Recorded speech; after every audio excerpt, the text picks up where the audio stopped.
সমবায় নির্বাচন ঘিরে সকাল থেকেই তপ্ত নদিয়ার চাপড়া। টেন্ট অফিস ভেঙে দেওয়ায় চাপড়ার দইয়ের বাজারে পথ অবরোধ করে বিক্ষোভ দেখায় বিজেপি। পরে এলাকায় লোকসভায় বিজেপির পরাজিত প্রার্থী অমৃতা রায় গেলে তৃণমূলের তরফে গো ব্যাক স্লোগান দেওয়া হয়। অমৃতা রায় জানিয়েছেন এটা তৃণমূলের সংস্কৃতি, তাই করেছে। এদিকে চাপড়ার দইয়ের বাজার মহারাজপুর সমবায় কৃষি উন্নয়ন সমিতির নির্বাচন ঘিরে রাত থেকেই উত্তপ্ত এলাকা। বিজেপির অভিযোগ, রাতের অন্ধকারে তাদের টেন্ট ভেঙে দিয়েছে তৃণমূলের দুষ্কৃতীরা।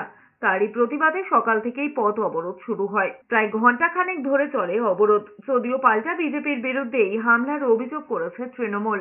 আমাদের দইয়ের বাজার মহারাজপুর যে কৃষি সমবায় আছে, এই সমবায়ে ভোট, এই ভোট উপলক্ষে কাল রাতে তৃণমূলের দুষ্কৃতী বাহিনীরা সারা রাত বোম বাস্টিং করেছে এবং আমাদের বিরোধীদের যে টেন্ট অর্থাৎ যে বসার জায়গা 100 মিটার দূরে আমরা করেছি, সরকারের নিয়ম মেনেই আমরা করেছি, সেই জায়গায় আমাদের টেন্টটা ভেঙে দিয়েছে। বোঝাতে চাইছে যে সন্ত্রাসের মাধ্যমে এই সমবায় আমরা দখল করব।